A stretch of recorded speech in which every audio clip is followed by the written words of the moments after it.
Welcome everyone to the latest I4CP Next Practices weekly session here on this Thursday, January 25th. We've got another outstanding guest who we'll be introducing in just a little bit.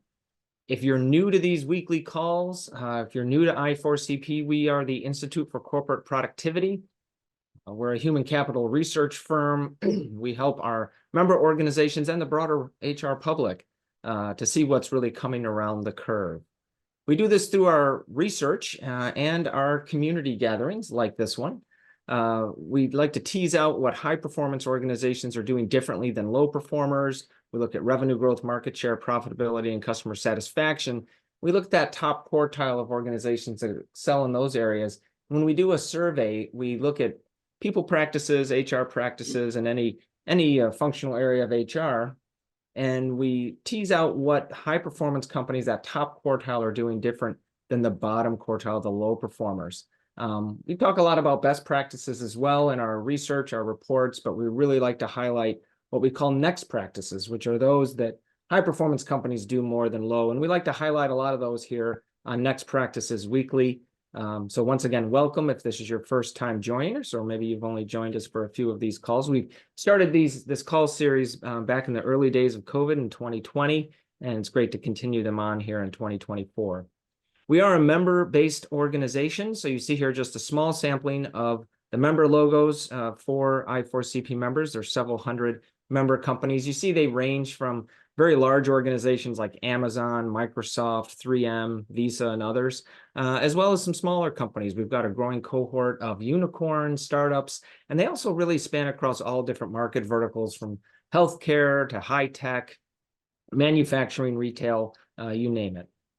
If you'd like to learn more about I4CP membership and what that entails, just reach out to anyone, myself included, but anyone at I4CP, or go to our website, fill out the contact form, and we'll be back in touch with you quickly.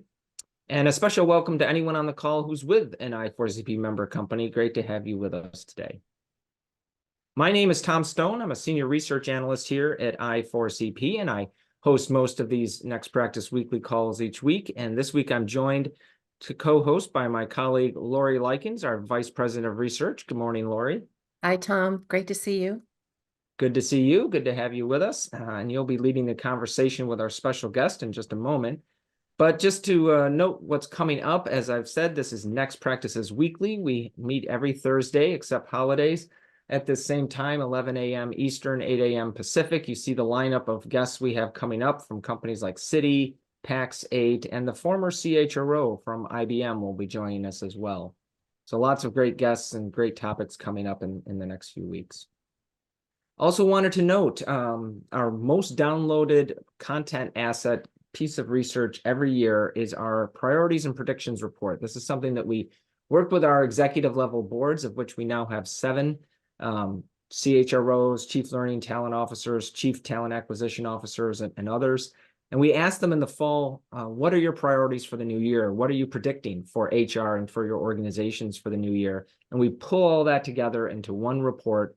And then we make it available to everyone, not just I4CP members. So this came out several weeks ago. If you haven't downloaded it yet, I'd encourage you to do so. Zeta's put the link to that over in the chat. And on this topic, Lori, you and Kevin Martin will be doing a public webinar coming up on January 30th. You want to say a little bit about that?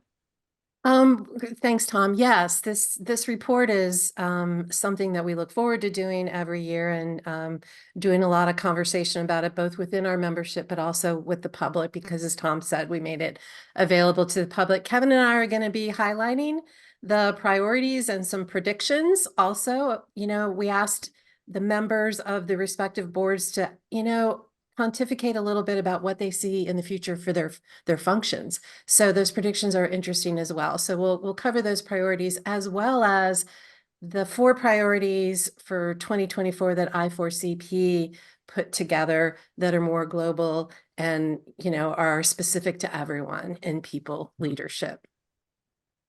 Yeah, great. Thank you. So again, Zeta has put the link to register for that. You are not automatically registered for that webinar on the 30th by registering for Next Practices Weekly. So it is a separate registration, but it is open to the public and free. So we'd encourage you to go ahead and do that after this session today. All right, so with that, I'm going to turn things over to you, Lori. I know we've got some great questions teed up for our guest today, and I look forward to that conversation. Okay, thanks. Thanks, Tom. And Tom will be monitoring the chat as well. So as things come up, we'll address those. So hi, everybody. It's great to be here. Really thrilled to have Sarah join us today. Sarah has been an HR professional with a focus on talent acquisition for about 25 years, which doesn't even seem possible, Sarah. Prior to joining ServiceNow, Sarah served as a VP of Enterprise Talent Acquisition and Inclusion at the Walt Disney Company. And she was there for about 8 or 9 years, I believe, and was in successive roles at the Walt Disney Company. And prior to that, she led recruitment at Warner Brothers. I also want to mention that Sarah was a founding member of I4CP's Talent Acquisition Board, and that's been about 8 years as well since that was launched. Sarah was instrumental in really helping us, chart a path forward for this executive board, and we're really grateful for her leadership with that board. So Sarah, would you mind briefly just sharing a little bit about your career journey and where you are today? Sure, and it's great to be here with you, Lori and Tom. Yes, we've known each other for many years, and it's always been a pleasure to partner with you and I4CP. And apologies in advance because I have a little bit of a cold, so you can hear that in my voice. And I'm coming to you from sunny Las Vegas, so don't be jealous, Tom. And I'm in a hotel room because we have our sales kickoff this week. So actually, yeah, I was at the Walt Disney Company for more than 15 years, Lori, and I was fortunate enough to stumble on a career in recruitment right after I graduated from undergrad. So as many of us do in recruitment. So I started in the agency world, worked in the media and entertainment practice for Heidrick and Struggles, then moved internal to Warner Brothers for almost 5 years before joining the Walt Disney Company, where, as you mentioned, the hat I always wore was talent acquisition, and then I had other roles and responsibilities that I took on within the talent realm, including talent management, DE&I, et cetera, over the years at the enterprise level and at the corporate level. So I joined ServiceNow about a year and a half ago. It'll be 2 years in April, and I lead the integrated talent function here. So after many, many years, wonderful years in the media and entertainment industry, I am now in the enterprise software industry and learning a lot. So I bet. I bet. So for those of you not familiar with ServiceNow, can you tell us a little bit about the organization and the work that you're doing there? sure, and thanks for asking, because I think sometimes people aren't super clear on what we do. So we are an intelligent platform that allows for end-to-end digital transformation. And some people still may be saying, well, what does that mean? So every company has a mix of, systems and applications that serve the various functions, be it finance, HR, customer service, supply chain, IT, et cetera. And then ServiceNow, we use our own digital platform and AI, including GenAI, to consolidate all of those into a modern platform. And then our platform creates these connected workflows across everything in order to speed things up and make the experience easier, whoever the experience is for, make it easier, cheaper, more effective. And it really just makes work better and makes work more enjoyable. So I think that's what has led to our success. We have an amazing culture, which I have to highlight on for one moment because we're super proud of this. And, it wasn't an easy decision for me to leave the amazing culture that is the Walt Disney Company. And I feel very fortunate to have landed with this incredibly innovative, optimistic, place where people genuinely root for and support one another. And we've received quite a bit of recognition on that. That's great. Congratulations on that. Thank you. So, we talk a lot about how HR is structured and how HR is organized across, all of our member companies. It's always, always a hot topic. Can you tell us a little bit about how HR is structured in your organization? Yeah, I'll touch on a pretty high level. We have a strong COE model here. that is really designed to optimize our employee life cycle. So we have, find me, welcome me, engage me, grow me, reward me, wish me well. And then, so we have the COEs for total rewards, TA, talent development, that's my world, DE&I, and then insights, product and operations. Those COEs span across everything globally. We have about 22,000 employees across 76 different countries. And then our HRBPs as the hub for all of those spokes. So I think a pretty traditional HR model. Okay, got it. All right, so we're going to talk today about skills-driven talent strategy. And Tom mentioned at the top of this call our 2024 priorities and predictions report. Definitely among the top 4 priorities for your colleagues on the talent acquisition board was really getting in alignment with a skills-driven talent strategy. So can you tell us a little bit about what the drivers were at ServiceNow for taking that approach? Just all the things. How did that come about? Yeah, absolutely. And I'll try to answer the questions that are coming up in the chat, but Okay. that requires multitasking that I may not be capable of today, but I'll give it a shot. But to Sarah's question, yes, that is HR operations. When we talk about product, we have specific products that support each of those COEs. So all of that within HR. Yeah, I probably don't need to go too deep on the business case for skills with this audience. Right. But I will for a moment, because I think that what we have learned is that you cannot underestimate the importance of really building a business case.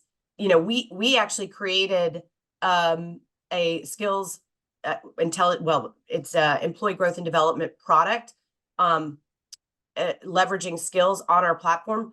So even though we created a product, we have to consistently help employees and leaders understand what this is and what's in it for them. And any of you that have been on the skills journey, I'm sure that resonates.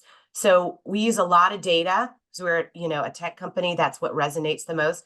We used internal data and external data to really help build that business case. But, what we realized was that, we talk a lot around ServiceNow about the talent strategy being the business strategy and the business strategy being the talent strategy. And we know that, how effective we are at our talent strategy is the biggest key to our business success. So we have a lot of talented employees, like many of you, that we know bring so much more potential than the roles that they are in.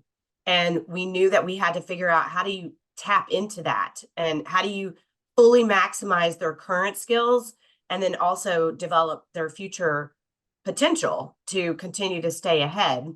And so, there's a lot of data that supports that companies that focus on skilling and ultimately that do really well at internal mobility and a growth, expansion of their employees, they're able to retain employees at a higher level.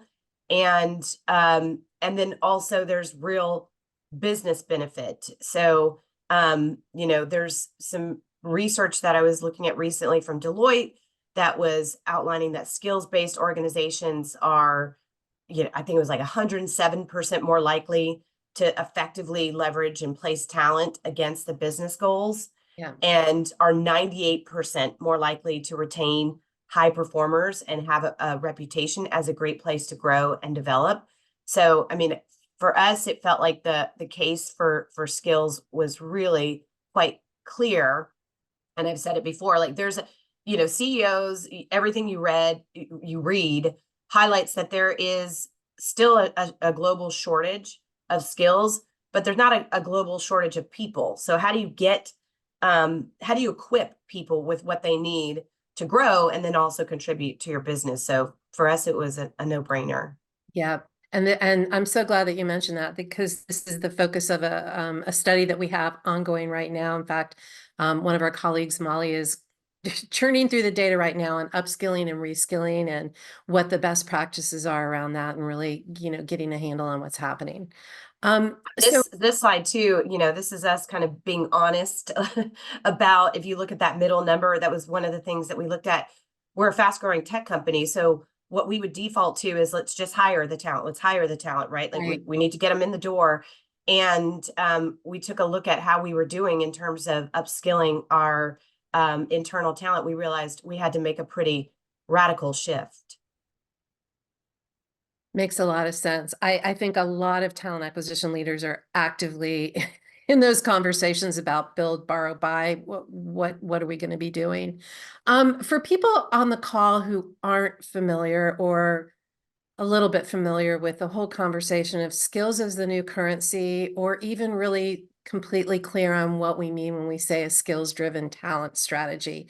If you were explaining that to somebody who's really new to this topic, what's a really precise way to describe it, Sarah? Yeah, I think it's basically about understanding what skills you have, so that you can mine it, collect it, and then use it for your benefit and for the individual employee benefit. So it's about ultimately understanding, what are the skills that you need within the right domains at the right time. So that really is, it's understanding what is the inventory of skills that you have, so that you can, through a variety of ways, understand how to predict the skills that you need, but also just take a hard look at where the gap is today. Yeah. And then everything is sort of wrapped around that. Once you have that, then you can better understand, all right, then how do we activate at scale a way to get our internal people more of the skills that they want and need? And then where do we buy it? Where do we build it? All of that in terms of the approach. Yeah. And I just saw a comment in chat and I was thinking the same thing, Christy. This whole approach is overwhelming for organizations that are just now thinking about getting started on this. But when you talk about inventorying and really understanding the skills that you have now, what you're going to need in the future. Sarah, can you tell us about the process at ServiceNow? Did you already have the data? Where did the data live? Was it siloed? How did you get your hands on all of that? Yeah, I mean, the data for us, it's in a number of different places. We have an HCM, we're a Workday shop. So we have everything that traditionally sits within the HCM, including performance data, which we leverage for that. Certifications, education, from our ATS. Our LMS has information on what courses and leadership programs and content that they've consumed, leadership programs that they've participated in. And then ultimately, once we started once we started on the skills and journey, we took every single job and broke it down so that ultimately you then automatically have a set of skills that are attached to the job that you sit in. And so, we realized, and many of you too, that we had quite a bit of data to start on our employees. And, I think you asked, Lori, like, well, how do you get started on all of that? And I know we're going to get into some of the technical details, Yeah. but it is, you can't do this without a skills intelligent platform. I would say that even if I wasn't sitting at ServiceNow, that much I have learned in the last year and a half. And Tom, we've talked about that. And you've highlighted it in your guidebooks, which I got to give a shout out to those because they're phenomenal. If you haven't seen the skills guidebooks that Tom has published, they're really great how-tos. And you're very clear about that. I mean, we've been trying to do it in HR for many years. We've been trying to manually figure out ways to do this, but you have to use AI, you have to use intelligence in order to make it, work and to bring it all together and to pull it from various places and be able to analyze and sort and leverage the data. Yeah, thank you for that. And that plug. I did create 3 guidebooks as an extension of our workforce readiness study that we did a couple of years ago now. And the guidebooks are more recent than that. And as you said, they're pretty robust. They're member-only content assets, but anyone on the call that's with a member organization, if you haven't downloaded those guidebooks and you're on this similar skills journey, I certainly would encourage you to take a look. Before we have you speak to this slide, I just wanted to note a couple people have DM'd me here in the chat asking, your slides have some good content today. Will those be available? And yes, every Next Practice Weekly call is recorded. The recording's available in the call archive, as well as a PDF of the slides from the guests. So yeah, those will be available within a couple of days. So thanks. Thanks, Tom. Okay, so we're going to talk next about the benefits and the changes that you've experienced pivoting to a skill-centric approach. So what's gone on at ServiceNow, Sarah, from your employees to the managers and your leadership? Yeah, this kind of goes back a little bit to the business case, and I see some of the questions. Well, I saw Christy ask some questions about kind of the technical components of this too. Yeah. When I think about validation, I think about it more from a technical angle. So I know we're going to dive into some of that. Again, having been on this journey now for over a year, I can tell you that being able to articulate the value proposition, not just for employees, I think that's where a lot of people in HR start, which is important. But we articulate the value proposition for the employee, but also the manager, and then the most senior leadership in the company, helping people understand the value.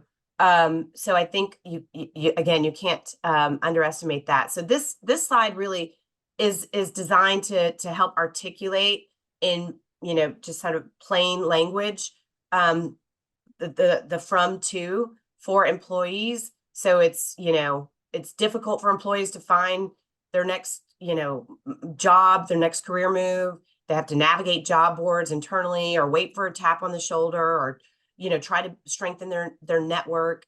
And oftentimes it's easier for them to do that outside of the organization, Right. or they don't know where to go to get the proper training experience. There's a lot of hunting and pecking, and they feel stuck, they feel disengaged, and more importantly, they don't know what do I need to get from here to there? Tell me exactly what it is that I need to acquire, what knowledge, what skills. Otherwise they're just left guessing. So it really takes it to, okay, it's very clear, what roles today fit your skill set. And then here's exactly what you need for tomorrow. And then here's some things we're going to serve up to you that make it really easy for you to activate on those things. And we're going to do it in the flow of work. So, and then managers, again, I don't know. I really don't have any idea what the total skills makeup of my team is. So how do I build and develop for tomorrow? I don't know how to articulate the skills needed in a really, data grounded way. So I'm, using my gut instinct on hiring, and I have to constantly move to meet the growing needs of the business. So it really does equip frontline managers with a lot of what they need to understand, okay, where are the skills of my team growing? Where am I declining? What do I need for the future? And what do I need to deliver against the business, et cetera? And here's one that I find a lot of people don't spend as much time on, which is the enterprise leader. So ultimately, where you're going, and it's a multi-year journey, there's no question, but what you will have as an organization is, again, this inventory of skills across the entire company. So it is going to allow a level of accuracy in workforce planning that has been very difficult for many of us to achieve, and be able to do that.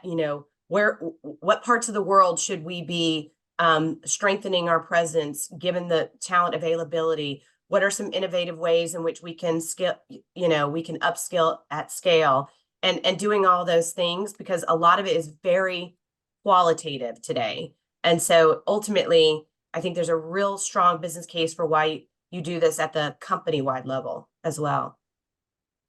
And to Tom's point, this really brings transparency to something that's just really been super opaque in most organizations, right? Yeah, and it's been something we all understand, the value of if done right, but the technology is finally caught up with the aspiration, I would say. Yep. Tom, you made a point about talent hoarding with managers. Sarah, I know this is kind of a putting you on the spot question, but has this moved the needle on that?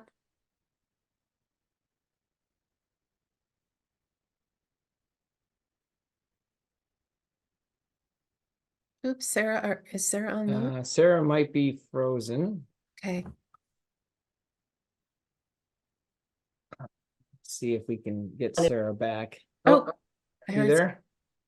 Oh, okay. Sorry. You Did froze I? up for just a minute. Okay. So yeah, the question was talent hoarding, and whether what you've been doing at ServiceNow has that moved the needle on reducing that at your organization. I don't think we're there yet where we're fully capitalizing on the benefits. As I touched on, this would be a multi-year journey for any organization. And where we are now is, we've sort of established a strategy. We're implementing the solutions, and then in terms of totally capitalizing on the benefits, that's I think we'll see that in the next 12, 18, 24 months. But we haven't quite nailed that one yet. So there's a question in the chat about your thoughts, Sarah, on, oops, it just blipped out for me. I can see one from Tina Bjork on mitigating or eliminating bias and sort of internal talent movement. It's sort of a play off on the point I made about transparency. I think this kind of an approach, treating skills as the new currency, can only help in that regard. But what are your thoughts on that, Sarah? Yeah, I mean, I think that it is, as we were touching on, a lot of internal talent decisions are made based on who has had visibility to this person, right? What is their formal title or experience on their resume? What do you glean from that? And that there's just a couple of indicators that we've had to use, right, in order to try to assess what someone's knowledge and skills are. This changes that. And again, I saw a question earlier about validating. There's a number of ways in which you can do that, but that's going to be an ongoing process. But it's certainly going to be better than what we've had in the past in terms of just using people's good opinion on how to make decisions around talent, because it's basically the difference between someone looking at my resume and saying, okay, let's assume Sarah has XYZ skills, versus having a validated set of skills that are a clear inventory of what I've got. And it's never, well, I shouldn't say it's never going to be foolproof, but I'm not sure if it will ever be foolproof, but it'll certainly be a lot more objective than it has been in the past, to basically say, okay, here you're instead of looking for a senior staff engineer on someone's title, let's look for the individuals across the organization or eventually in the marketplace that have validated that they have these set of skills. And that's what we're looking for. And so it does open up more pools, and it eliminates some of the biases. Let me just note that many organizations ask I4CP exactly this question around validation, and you're exactly right. It'll vary, across different sort of skill categories, when to have true assessments, true certification, and when to just rely on say manager review of the employee's skills. I think that's sort of the baseline assumption, is that the manager would review and sign off on levels of proficiency in various skills, that sort of thing. And to your point, that's still better than a completely, lack of understanding, a lack of a log of what each employee's skills are. So even there, even when you don't have tests involved and more robust validation, it's still better than where we're at today with the near utter lack of information. Yeah, and when I talk about skills too, because I saw there was a question from Beatrice on the focus on competencies and capabilities. For us, we talk about skills. I think some people default to technical skills, but we talk about skills in a very broad way. So that means I think what have historically in the past been referenced as competencies or capabilities for us, you know, for example, inclusive leadership on the topic of bias is considered, we consider that a skill. So when we talk about skills, we talk about skills in the broadest terms. And to your point, you know, we'll just touch on the validation piece for a minute because it always comes up. Everyone wants to go there immediately. And I understand why, because it's like, oh, here we are out here, like, you know, promoting the business case of skills. And we ideally want to go from this highly flawed ways, you know, in which we evaluate talent to this, you know, sort of foolproof, like airtight way. And so this is progress, not perfection. And I think that's what we have to acknowledge, or at least at this point in the game. But on validation, we do start with self-validation, of course. And then the manager is also involved in reviewing the self-validated skills and also responsible for validating new skills that an employee wants to develop as part of a growth plan. So that's, again, you know, a more systematic way than I think we've done it in the past. And then, you know, as I mentioned, we have different skill types, you know, sort of the soft skills, power skills, whatever you want to call it, technical skills, and that we're going to validate via different methods. And we have a whole roadmap for our skills attainment and validation starting this in second quarter. So it's assessments, it's peer validation, it's subject matter expert validation, certifications. We're hiring a dedicated IO psych who will help ensure our assessments and validation tools are objective and aligned to performance, because performance is another way to validate, right? Someone's actual performance rating, so that we're as objective as we can be. So we've been talking about this in different ways all the way through this conversation, but skills data gathering. What are the basics of gathering skills information about employees? And somebody in the chat asked a question about, you know, how are we framing experience? How are we articulating what we mean by experience? And what platforms are involved? Yeah, I think I've said it before, you know, you can't really do this without a skills intelligence platform. You know, I think you start with the data you have, as we've talked about, from, you know, your human capital management system, HCM system, ATS, point solutions. You know, we did look at Workday skills before deciding to build our own, but for us, you know, we thought it was better not to work within a closed ecosystem and not be limited to a skills database that was served up to us. We needed more flexibility to customize and evolve. But I think, you know, some people are ripping out and replacing their existing HR systems. That's hard and it's expensive. So I think if you have a way to provide like the intelligence and experience layers to sit on top of the other HR systems that already own a lot of the data, it's about then how do you use that to unify and enhance it further. So the intelligence like pulls and consolidates the data, and then the experience layers feed it into the right apps. And ideally you're doing that, you know, within the flow of work via multiple channels. And yeah, okay, this is the slide. So I'll get into this. You know, I think ultimately you have to get to the right talent architecture. That's what we call it. A lot of companies call this job architecture, which is about mapping to skills and proficiencies as the first foundational step in getting going.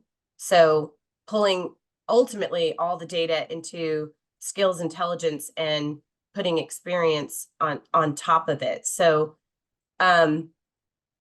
so if it's okay with you, Lori, I'll just jump into, you know, how skills connect with jobs and roles? Oh, absolutely. Let's Okay. get granular. We're really into that. Seriously. Okay. Just looking at the questions in the chat, everybody's all about this. So yeah, let's talk about it. Okay. So really on the left here, it's like you take all the jobs, all the job levels and the job families and make sure it's as clean as possible. Like, we've been a Workday shop for years, but we weren't keeping it clean. So we had some work to do. So, and then you break each job down into a set of skills and proficiencies that you map to the jobs. And we did that with assigned subject matter experts in the business and also with a lot of our HRBPs. So business leaders, employees, HR, it was an all hands on deck effort. So we ultimately boiled it down to 180 job families across the entire company, which translated into about 1,200 actual jobs. And then across those jobs, we identified about 1,300 skills. We have 13,000 skills in our skills because the 1,300 skills that we feel like is the baseline. But as we think about all the skills that our employees want and the skills we believe they need for the future, that's where we populated beyond that. But prior to that, a lot of people have a job architecture, they have a talent architecture, as we call it, but it's used mostly for compensation. So this is about lifting that and using it for the skills approach. And then skills taxonomy, that's really, okay, all right, now we've got the core data sets. And then how do you keep it all accurate? So you have to have a governance plan, how the jobs are created moving forward and how they map to skills and scrutinizing them and keeping, the rising skills and the declining skills clean in the taxonomy.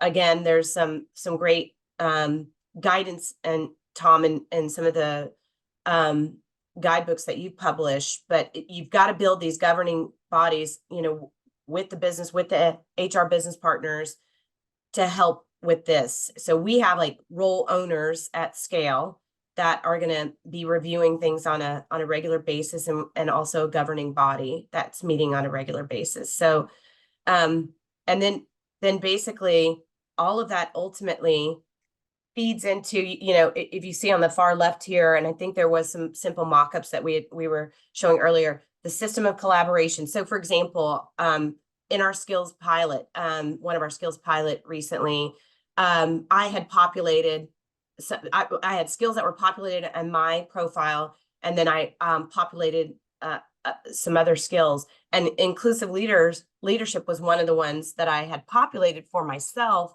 And then a few days later in Teams pops up, our Now bot, which was, said, oh, I see that you put in inclusive leadership as one of your skills, but you didn't put in a level of proficiency. What level would you rate yourself at in terms of proficiency?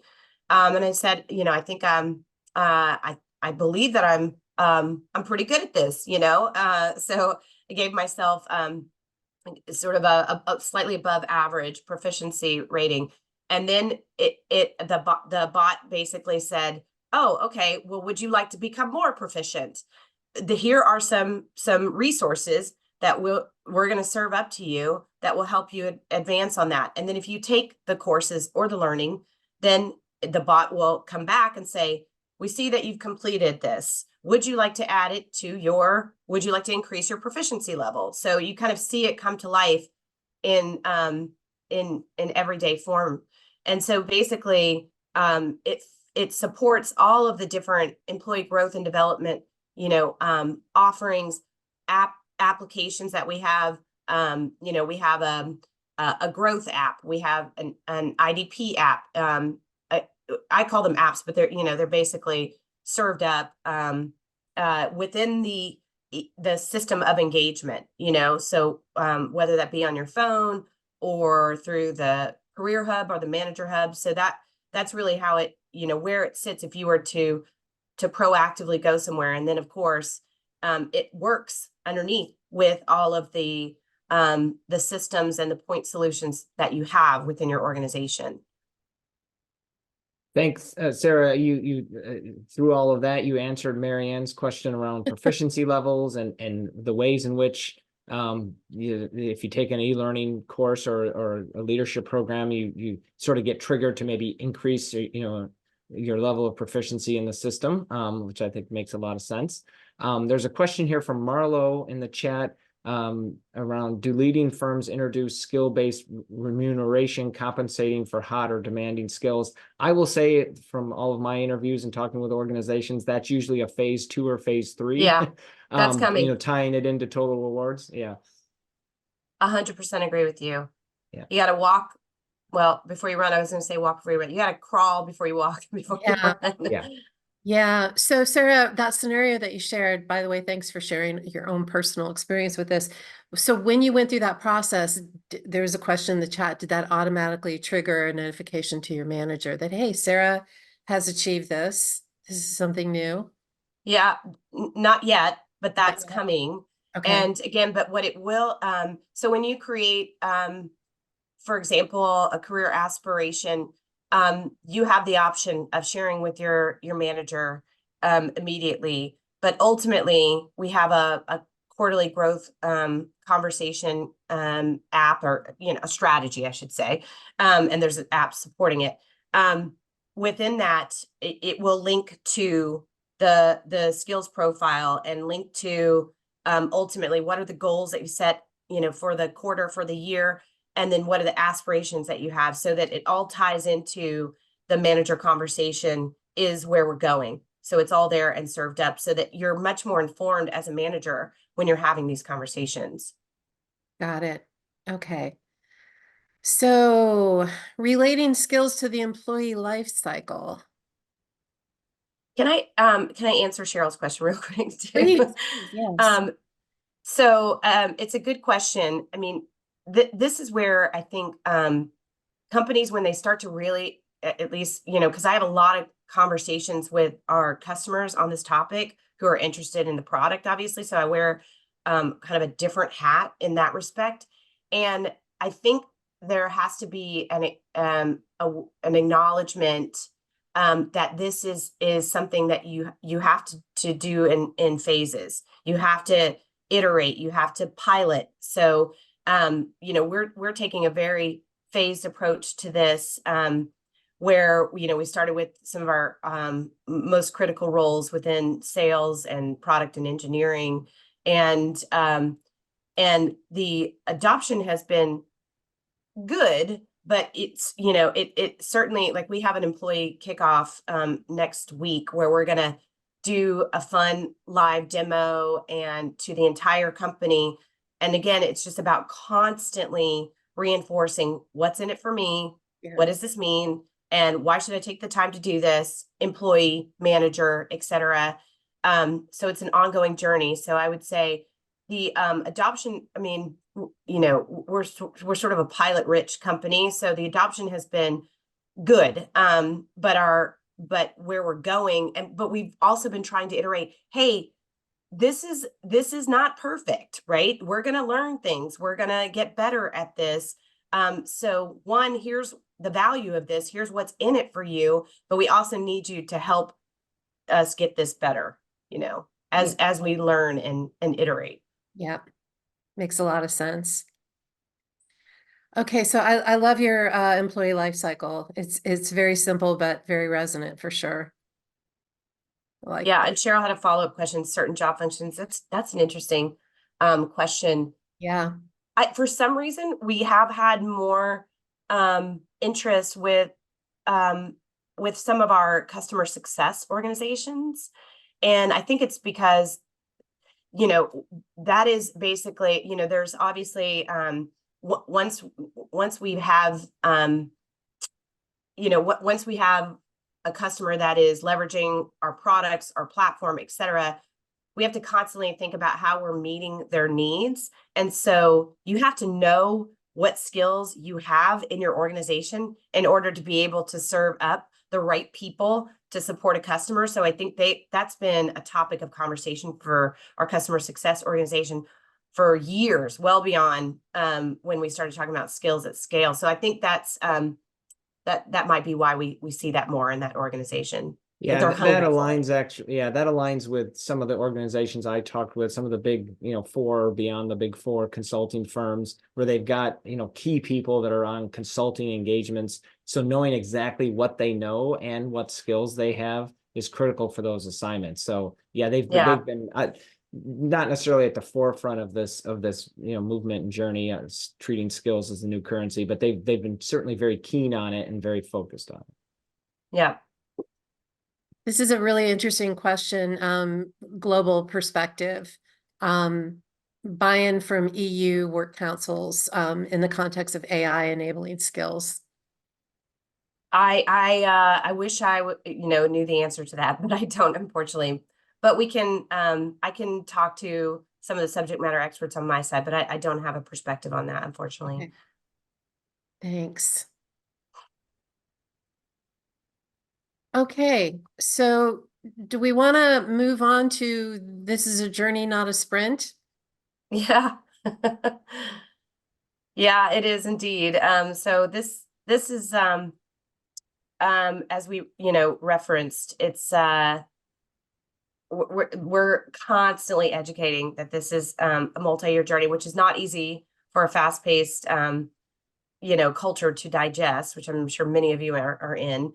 So as I mentioned, we did it for different phases, for different functions. We prioritized, our sales and customer orgs, and then we went to engineering and our corporate functions.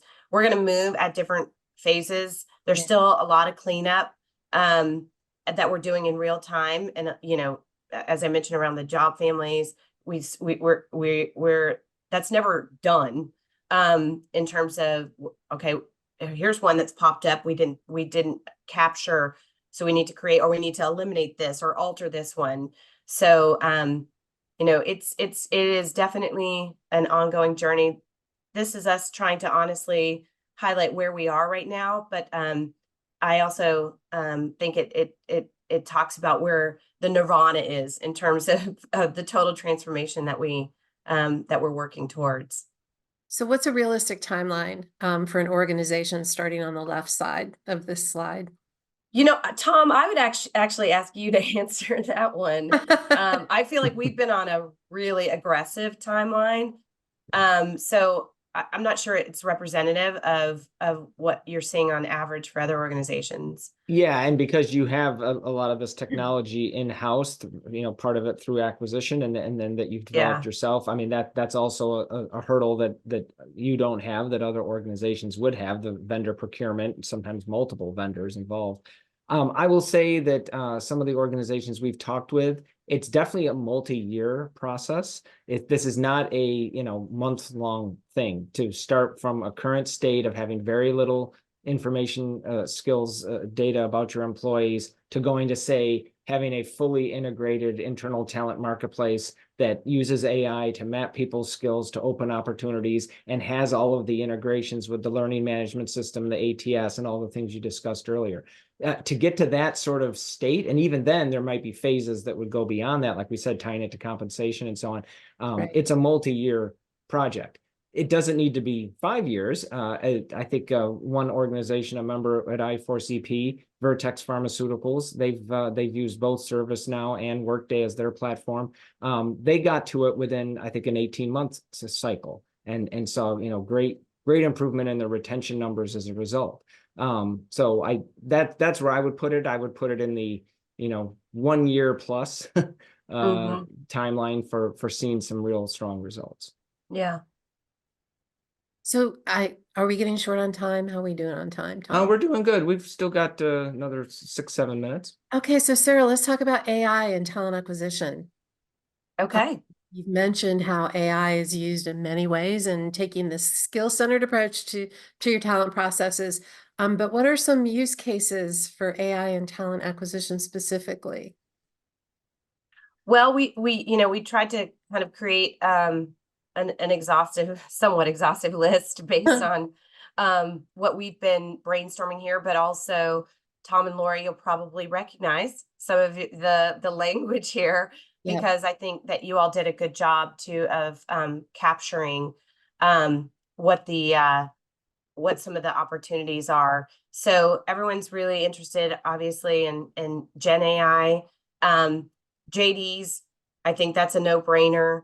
Communications, leveraging it to draft communication, helping with the identification and your sourcing efforts, creating interview guides, connecting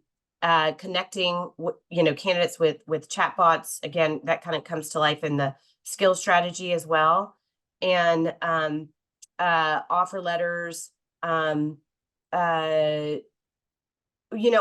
captured analyzed social media. I know that that's a tricky one, right? So we haven't delved into that, but it was more just to acknowledge that some organizations are going to do that for sourcing purposes or even reputational purposes. So these are some of the ones that we've identified. Some of them were the job description one, the sourcing one, we're starting to play with that. I think there's a lot of tools out there, and then we're also thinking about how do we leverage our platform. So it's still early days on a lot of the use cases, but I would ask both of you too to feel free to weigh in on this question as well. One of our colleagues and I, Molly Lombardi and I, were talking with a group of CHROs in Los Angeles on a call last night. And the thing that kept coming up was the human piece of this. And honestly, there was some hesitancy and concern about, balancing that. And we talk about that in the 2024 policy, predictions and priorities report. What is happening in organizations in terms of having generative AI create your communications, your JDs, where is the human coming in and ensuring that all of it's appropriate, that it's accurate? I think this is a conversation happening in a lot of organizations right now. Tom, you were going to say something? No, Sarah, do you have a thought on that? No, I think that's obviously the topic du jour, is all things. For me, it gets a little difficult to separate AI from Gen AI. I feel like, when we talk about AI, it's inclusive of the Gen AI opportunities. And it is really about ultimately, how do you organize work in a way that allows you to capitalize on AI? And then, once you've done that, the idea is you've created more capacity within your organization. And what do you do with that capacity, right? And I think that's where a lot of fear comes in around this topic. And for some organizations, they're in a place where they have to consider leveraging that capacity to help support cost savings, right? And other organizations that can use it to then boost more strategic contributions and further accelerate the productivity that you get from this. So you can't say that, oh, just because you're going to use it to lay off people, that's not using it for good. But you could certainly see where the fear comes into all of that. But to your point, Lori, it's like, and we're in a fortunate place where we wouldn't do that. We're going to use the capacity to further enhance some of the more strategic work that supports our company. But I would also say, there has to be the balance. There has to be the balance of the human touch. Where does that integrate? And so, like, we're spending a lot of time right now on sort of an AI education. And I was having a conversation with an industry colleague recently who was talking about the way that they've dimensionalized their education strategy from an AI perspective, which I thought was really smart, because not everyone has the same need for AI education, or some people just need to be aware of how do you think about it in your everyday job, or how do you think about it in relation to the products that you have. And then others need to have a much deeper degree of fluency, like literally fluency in like a programming language sort of perspective. But part of our education is to help people understand how to use it for good. and how to organize the work and take advantage of it, because it's not, you can't shy away from it. You got to lean into it, you know? This is not a fad. Yeah. Yeah. Yeah, like any new technology or business initiative, I liked what you said earlier too about balancing the benefits that you'll get from it. The classic business triad of cost, time, and quality. Different organizations will, do that balance differently. I see it as sort of a three-circle Venn diagram where I think a lot of organizations will see all three benefits, that the middle overlay of those three. There may be some cost savings, but there'll also be a lot of time improvement on bringing products and services to market, and a lot of quality enhancement. And which one of those three, classic benefits for something like this you lean on the most will vary by organization, and even within organizations by role and so on. One other thing I wanted to note on the human element here that we're talking about is just notice the words draft and suggest, things like that in some of these use cases here. I think a lot of the time, generative AI in particular is very helpful for getting you 80% there from an otherwise blank screen or a starting plot. But the idea isn't necessarily, in most cases, I would say, to cut the human out of the equation. Right. Yeah. Good point. Well, we're up against our time here with just a couple minutes left. I want to thank you, Lori, for leading this conversation. And thank you. And thank you, Sarah. You've been a great guest. It's great to hear the story of ServiceNow. Lori, any final thoughts you'd want to share? I just want to thank Sarah for your time, because I know you're incredibly busy. I would love for you to come back in a year and give us all an update on where you are on the journey. It's a great story. Thank you, Lori. It's truly been an honor and a privilege, and I appreciate the opportunity to share our story. And I would very much love to be back in a year and hopefully be telling a really great success story. Yeah, it's definitely a journey with multiple phases, as your maturity curve there showed. Just a reminder for everyone, these Next Practice weekly calls are available for recertification credit hours with both SHRM and HRCI. So if that applies to you, jot down the relevant program ID or activity ID. We also put them over in the chat. Thank you, Zeta, to make that easier for everyone. And lastly, I'll just plug once again our Next Practices Now conference, which is coming up. It's only a couple of months away, Lori. I know you and I are both excited about this, as is our whole team.